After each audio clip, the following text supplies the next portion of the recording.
എല്ലാ വിദ്യാർത്ഥികൾക്കും പുതിയൊരു വീഡിയോയിലേക്ക് സ്വാഗതം. ഈ വർഷത്തെ +1 +2 പരീക്ഷകൾ നടന്നുകൊണ്ടിരിക്കുകയാണ്.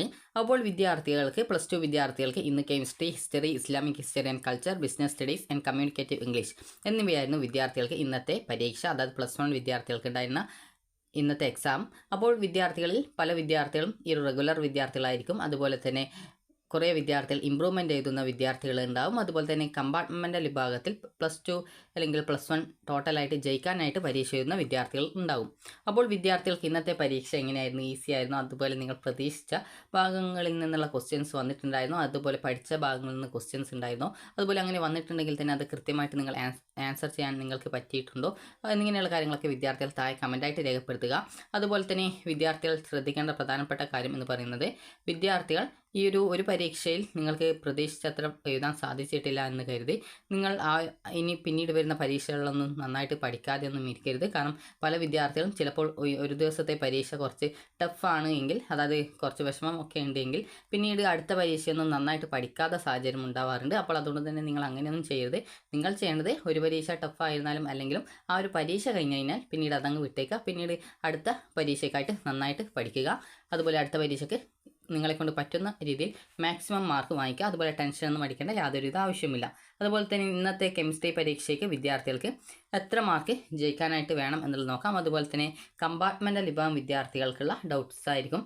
നിങ്ങളുടെ ഏത് മാർക്കാണ് പരിഗണിക്കുക എന്നുള്ളത്. അതായത് കമ്പാർട്ട്മെൻ്റൽ വിദ്യാർത്ഥികൾ എന്ന് പറയുമ്പോൾ +2 ഫെയിൽഡ് ആയിട്ടുള്ള വിദ്യാർത്ഥികളായിരിക്കും. അപ്പോൾ അങ്ങനെയുള്ള വിദ്യാർത്ഥികൾ ശ്രദ്ധിക്കേണ്ടത്, നിങ്ങൾ ഇന്നത്തെ കെമിസ്ട്രി പരീക്ഷ എഴുതിയിട്ടുണ്ട് അല്ലെങ്കിൽ മറ്റേതെങ്കിലും വിഷയത്തിൻ്റെ പരീക്ഷ നിങ്ങൾ എഴുതിയിട്ടുണ്ട് എങ്കിൽ നിങ്ങൾക്ക് ഇപ്പോഴത്തെ പരീക്ഷയ്ക്ക് എത്ര മാർക്ക് കിട്ടുന്നുവോ ആ ഒരു മാർക്കാണ് നിങ്ങളുടെ മാർക്കായിട്ട് പരിഗണിക്കുക. ഒരു ഉദാഹരണം പറയുകയാണെങ്കിൽ, നിങ്ങളിപ്പോൾ 2023 ഈ ഒരു +2 കഴിഞ്ഞതാണ്. നിങ്ങൾ ആ ഒരു സമയത്ത് +1 കെമിസ്ട്രി പരീക്ഷയിൽ നിങ്ങൾക്കൊരു നിശ്ചിത മാർക്ക് ഉണ്ടെന്ന് കരുതുക.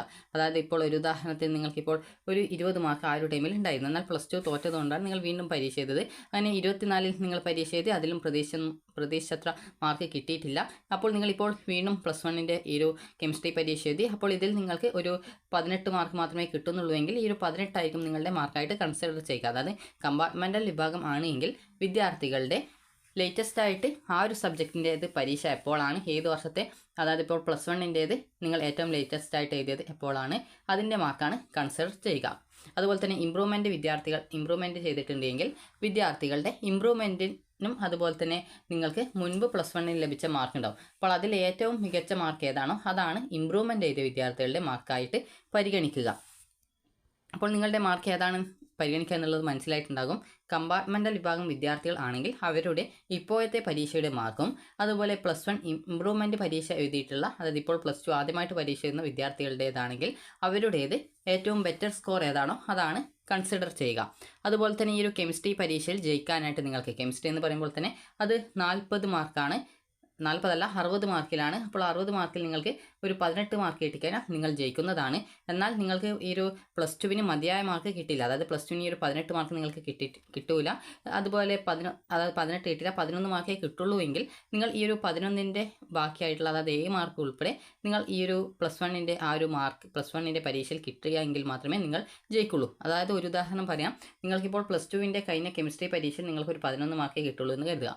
അപ്പോൾ നിങ്ങൾ ഈ ഒരു മുമ്പ് നിങ്ങൾക്ക് +1 പരീക്ഷയ്ക്ക് നിങ്ങൾക്ക് ഉണ്ടായിരുന്നത് 18 മാർക്ക് മാത്രമേ ഉണ്ടായിരുന്നുള്ളൂ എന്ന് വിചാരിക്കാം. അപ്പോൾ നിങ്ങളത് ഇമ്പ്രൂവ്മെൻറ്റ് ചെയ്യുന്നുണ്ടായിരുന്നു.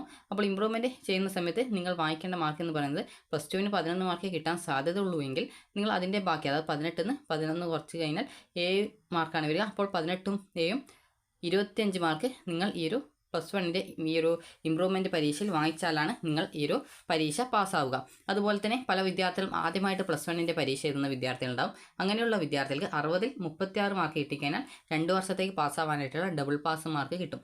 അതുപോലെ തന്നെ 80 മാർക്കിൻ്റെ വിഷയമാണെങ്കിലും ഇതേ രീതിയിൽ തന്നെ 24 മാർക്ക് +24 മാർക്ക് നിങ്ങൾക്ക്, അതായത് +1 ഇമ്പ്രൂവ്മെൻറ്റ് ചെയ്യുന്ന വിദ്യാർത്ഥികൾക്ക് ഈ ഒരു രീതിയിൽ നിങ്ങൾക്ക് കിട്ടിയാലോ, അതല്ലെങ്കിൽ നിങ്ങൾക്ക് 48 മാർക്ക് 80 മാർക്കിൻ്റെ സബ്ജക്റ്റിൽ കിട്ടിക്കഴിഞ്ഞാലോ നിങ്ങൾക്ക് ജയിക്കാൻ സാധിക്കും.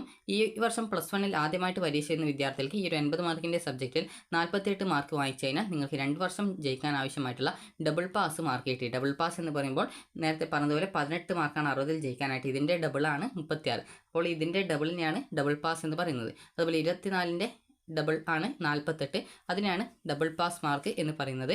അപ്പോൾ അതുപോലെ വിദ്യാർത്ഥികൾ ചോദിച്ച പ്രധാനപ്പെട്ട കാര്യമാണ്, വിദ്യാർത്ഥികളുടെ ഈ ഒരു കൈയക്ഷരം അത്ര വൃത്തിയില്ലാതെ പോലെ ഒക്കെ ആണെങ്കിൽ മാർക്ക് കുറക്കുമോ എന്നുള്ളത് പല വിദ്യാർത്ഥികൾക്കുമുള്ള സംശയമാണ്.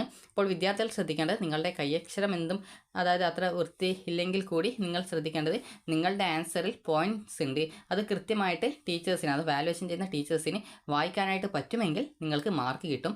അല്ലാതെ നിങ്ങളുടെ കൈയക്ഷരം മോശമായ എന്നുള്ളത് കൊണ്ട് മാർക്കൊന്നും കുറക്കില്ല. നിങ്ങളുടെ ആ ഒരു ആൻസറിൽ പോയിൻറ്റ്സ് ഒക്കെ ഉണ്ട് എങ്കിൽ, അതായത് ഈ ഒരു ഉത്തരത്തിന് വേണ്ട പോയിൻറ്റ്സ് ഒക്കെ ഉണ്ട് എങ്കിൽ നിങ്ങൾക്ക് കൃത്യമായിട്ട് മാർക്ക് ഇട്ട് തരുന്നതായിരിക്കും. അതുകൊണ്ട് തന്നെ ഒട്ടും പേടിക്കേണ്ട ആവശ്യമില്ല. അതുപോലെ തന്നെ ബാക്കിയുള്ള അതായത് ഇനിയുള്ള പരീക്ഷകൾക്ക് വിദ്യാർത്ഥികൾ നന്നായിട്ട് പഠിക്കാനായിട്ട് ശ്രദ്ധിക്കുക. അതുപോലെ തന്നെ കഴിഞ്ഞ പരീക്ഷയെക്കുറിച്ച് ഇനി പ്രത്യേകിച്ച് ആലോചിക്കേണ്ടതില്ല. അതുപോലെ തന്നെ ഈ ഒരു പരീക്ഷയിൽ നിങ്ങൾക്ക് ജയിക്കാൻ സാധിച്ചിട്ടില്ല എങ്കിൽ നിങ്ങൾക്ക് ഈ ഒരു +2 ആദ്യമായിട്ട് പരീക്ഷ എഴുതുന്ന വിദ്യാർത്ഥികൾ ആണെങ്കിൽ, അതുപോലെ കമ്പാർട്ട്മെൻറ്റൽ വിഭാഗം വിദ്യാർത്ഥികൾ ആണെങ്കിലും ഇപ്പോൾ ഈ ഒരു പരീക്ഷ കഴിഞ്ഞ ശേഷം പിന്നീട് വരുന്ന +2വിൻ്റെ ഈ ഒരു ജൂൺ മാസം നടക്കുന്ന പരീക്ഷയുടെ രജിസ്ട്രേഷൻ ഏകദേശം മെയ് മാസത്തിലാണ് ഉണ്ടാവുക. അപ്പോൾ ആ ഒരു സമയത്ത് നിങ്ങൾക്ക് രജിസ്ട്രേഷൻ ചെയ്യാവുന്നതാണ്.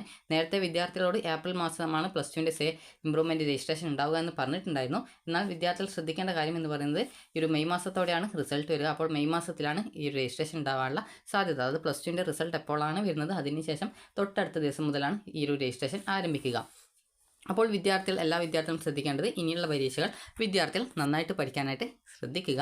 അതുപോലെ തന്നെ നിങ്ങൾക്ക് കെമിസ്ട്രി ജസ്റ്റ് പാസ്സാണെങ്കിൽ അല്ലെങ്കിൽ മറ്റേതെങ്കിലും സബ്ജക്റ്റ് +2വിന് ജസ്റ്റ് പാസ്സാണെങ്കിൽ നിങ്ങൾക്ക് ഏതെങ്കിലും ഒരു വിഷയം ഇമ്പ്രൂവ്മെൻറ്റ് ചെയ്യാം. ഒന്നിൽ കൂടുതൽ ഇമ്പ്രൂവ്മെൻറ്റ് ചെയ്യാൻ പറ്റുമോ ഇല്ലയോ എന്നുള്ളത് സേ ഓർ ഇമ്പ്രൂവ്മെൻറ്റ് പരീക്ഷയുടെ നോട്ടിഫിക്കേഷൻസിൽ വിദ്യാഭ്യാസ വകുപ്പ് വ്യക്തമാക്കും. അപ്പോൾ അങ്ങനെ എന്തെങ്കിലും അപ്ഡേറ്റ് കിട്ടുകയാണെങ്കിൽ നിങ്ങളെ അറിയിക്കുന്നതാണ്. അപ്പോൾ നിങ്ങൾക്ക് ഈ ഒരു വീഡിയോ ഉപകാരപ്രദമായിട്ടുണ്ടെങ്കിൽ ലൈക്ക് ചെയ്യുക, ഷെയർ ചെയ്യുക. Thank you for watching.